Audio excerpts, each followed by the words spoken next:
जी students, तो ये आपने एक्सियल स्केलेटन को कंप्लीट कर लिया। आपको दोबारा से रिपीट कर दूं कि आपने इसको लिखना कैसे है। सबसे पहले आप लिखेंगे नंबर ऑफ बोन्स की हेडिंग और उसमें बताएंगे कि टोटल नंबर ऑफ बोन्स इसमें 80 है, हेड और ट्रंक का रीजन इसमें प्रेजेंट है। सेकंड हेडिंग आ जाएगी parts of axial skeleton. Parts of axial skeleton में आप फर्स्ट तो लाइन बताएंगे, there are 5 major parts of axial skeleton.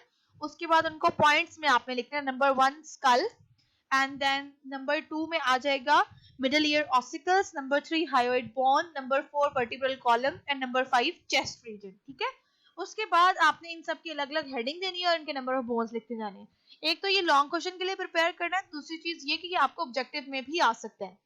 Next move कर रहे हैं हम अपने दूसरे कंपोनेंट की तरफ of human skeleton, which is appendicular skeleton. Appendicular skeleton को पिछली डायग्राम से आपको दोबारा से कंपेयर करवा दूं कि जो सेंट्रल पोर्शन था जो ब्लू से रिप्रेजेंट किया गया है ये एक्सियल है, और ये जो रेड से रिप्रेजेंट किए हुए पोर्शंस हैं ये है आपके पास अपेंडिकुलर स्केलेटन, जो कि बॉडी के अपेंडेजेस बनाते हैं, which are your arms and legs. अब ये अपेंडिकुलर स्केलेटन क्या है इसको पढ़ते हैं, बुक्स पर देखना शुरू करें। सबसे पहले आप इसकी हेडिंग भी वही लिखेंगे, नंबर ऑफ बोन्स। उसमें आप बताएंगे कि इसके टोटल 126 नंबर ऑफ बोन्स है। अपेंडिकुलर स्केलेटन में 126 नंबर ऑफ बोन्स है।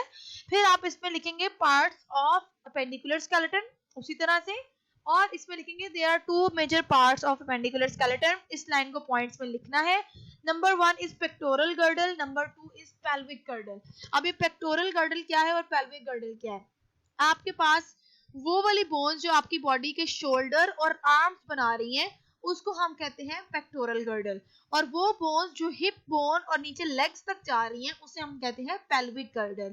पेल्विक की टर्म वैसे भी हम बॉडी में लोअर बॉडी रीजन के लिए यूज करते हैं। ठीक है, तो हम अपेंडिकुलर स्केलेटन के पहले दोनों मेजर पार्ट्स बताएंगे, pectoral girdle and pelvic girdle. दोनों गर्डल्स के कॉन्सेप्ट आपको क्लियर होने चाहिए। पेक्टोरल गर्डल में आएगी आपके शोल्डर वाला गर्डल, शोल्डर और आर्म्स का रीजन। पेल्विक गर्डल में आएगा हिप बोन और लेग्स वाला रीजन। अब वन बाय वन आपने पेक्टोरल और पेल्विक गर्डल को एक्सप्लेन करना शुरू करना है। आप उसमें बताएं कि पेक्टोरल गर्डल में क्या क्या चीजें होती हैं। आर्म्स और हैंड आ जाते हैं। ठीक है, शोल्डर, आर्म्स और हैंड। तो पेक्टोरल गर्डल जो है 4 बोन से मिलकर बनेगा, जिसमें 2 आपकी आर्म्स में जाएंगी और 2 हैंड्स की तरफ। अब आर्म्स और हैंड की भी फर्दर डिवीजन बतानी है कि अगर हम एक आर्म की बात करें उसमें 6 बोन है, और अगर दोनों हैंड की बात करें, बल्कि सॉरी दोनों आर्म्स की बात करें 6 बोन है। एक आर्म में बात करें तो 3, और दोनों की बात करें तो 6। हैंड्स में देखें तो टोटल 54 बोन्स है। दोनों हैंड्स की बात हो रही है। हैंड्स में आपके पास हैंड्स का स्ट्रक्चर कुछ इस तरह से है। आप देखो कि सोचने की बात है, हैंड्स में इतनी सारी बोन्स कैसे हैं। हैंड्स में यहां से आपके रिस्ट बोन से स्टार्ट हो रही है, और ये छोटी छोटी बहुत सारी बोन्स हैं, और ये ईच फिंगर, हर फिंगर में भी आप देखो कितने सारे जॉइंट्स बने हुए हैं। तो ये सारी बोन्स को जब कलेक्ट किया जाएगा तो 54 बोन्स बनेंगी। ठीक है, उसके बाद स्टार्ट हो जाएगा पेल्विक गर्डल। पेल्विक गर्डल को हम हिप बोन का रीजन भी कंसीडर करते हैं। इसमें आप बताएंगे कि 2 मेजर बोन है। 2 मेजर बोन कैसे होंगे कि दोनों लेग्स, 2 लेग्स है तो इसलिए 2 तरह की बोन्स में डिवाइड हुआ है। अब लेग्स में आपके पास 6 बोन्स है, और उसके साथ ही कंटिन्यू हो जाते हैं आपके फीट। तो दोनों फीट की बात करें 54 बोन है।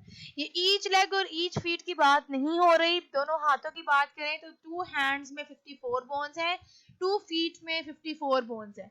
लेग में भी इसी तरह से है, 6 बोन्स है लेग्स में और 6 बोन्स ही है आर्म में, 3 in each arm and 3 in each leg. उसके बाद चले, ये आपका स्केलेटन कंप्लीट हो गया, components of human skeleton. 2 boxes रह गए हैं। फर्स्ट बॉक्स है पेज नंबर 60 पे, जिसमें एंड्रियास विजेलियस के बारे में बताया हुआ है। एंड्रियास विजेलियस जो है ये एक साइंटिस्ट का नाम है। इसमें आप देखेंगे कि एंड्रिया विजेलियस ने किया क्या था, ये एनाटॉमी स्टडी करता था। इसने क्या किया, सबसे पहले डेड बॉडीज की डायसेक्शन इसने स्टार्ट की, और डायसेक्शन का मतलब होता है डेड बॉडीज को कट करना और उनके इंटरनल बॉडी को ऑब्जर्व करना, और वहां से इसने स्केलेटन और बॉडी के मसल्स को पढ़ना शुरू किया। तो एंड्रियास विजेलियस की डेट भी आपने याद रखनी है, और ये भी याद रखना है कि विजेलियस जो है ये बेल्जियम में बॉर्न हुआ था। इसकी बर्थ प्लेस जो है वो बेल्जियम है, और इसने काम क्या किया था, ह्यूमन एनाटॉमी में काम किया था, डेड बॉडीज की डायसेक्शन करता था, और फिर उससे इसने स्केलेटन और मसल्स को स्टडी किया। सेकंड साइड बॉक्स आपको पेज नंबर 61 पर जो लिखा हुआ है वो आपको बता दिया कि बॉडी की मेजर बोन जो है वो थाई बोन है और स्मॉलेस्ट बोन जो है वो है स्टेप्स। उसके बाद नीचे साइड बॉक्स लिखा हुआ है, बहुत इंपॉर्टेंट है, इस पे मार्क भी कर लें, इसमें ऑब्जेक्टिव भी बनता है और शॉर्ट क्वेश्चन के तौर पे भी आ सकता है। उसमें बताया हुआ है कि आपका अपर जॉ जो है ये 2 बोन से मिलकर बनता है और ये स्कल के साथ फिक्स है। अगर आप वहां पे बनी हुई डायग्राम में भी देखें तो अपर जॉ फिक्स होता है स्कल के साथ, लोअर जॉ जो है ये आर्टिकुलेटेड होता है। आर्टिकुलेटेड का मतलब है ये मूवेबल है और ये जुड़ा हुआ होता है निचले वाले ऊपर इन दोनों पोर्शन के साथ। स्कल और अपर जॉ जो है वो कनेक्टेड है, लोअर जॉ उसके साथ फिक्स हुआ हुआ है। तो ये आपने ये वाला साइड बॉक्स भी पूरा करना है, इसलिए मैंने आपसे कहा है कि आप बोन वाला टॉपिक एक दिन में याद कर लें और स्केलेटन वाला सेकंड डे में। उसके साथ यहाँ पे एक एक्स्ट्रा टॉपिक है differentiate between bone and cartilage, book में ये नहीं गिवन, आप इसके पॉइंट्स नोट करें, शायद स्क्रीन पर आपसे रीडेबल ना हो, मैं बोल रही हूँ आप लोग लिखें। बोन का फर्स्ट पॉइंट है इट इज हार्ड, कार्टिलेज का फर्स्ट पॉइंट है इट इज सॉफ्ट। बोन का फर्स्ट पॉइंट है it's matrix has inflexible material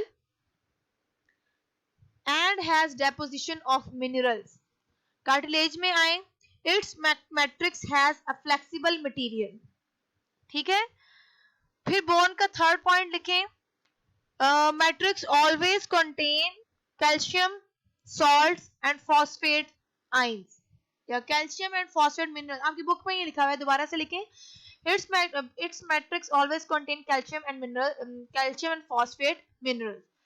cartilage में लिखें कैल्शियम आयंस में और मे नॉट प्रेजेंट, ठीक है, and minerals are mostly absent in cartilage.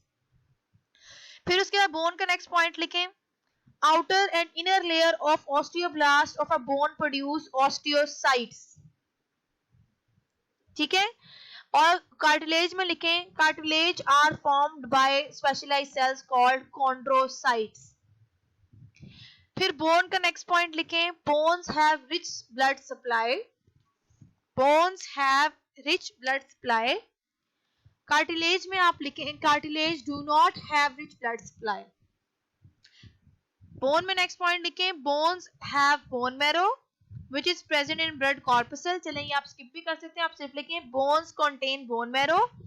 Cartilage में लिखें such structure is absent in cartilage, ठीक है। ये आपकी फिगर से कुछ पॉइंट्स को मैंने मॉडिफाई करके लिखवाया है, वीडियो को पॉज करके प्ले बैक करके ये पॉइंट्स नोट करें और अपनी बुक्स पे पेस्ट करें। Thank you.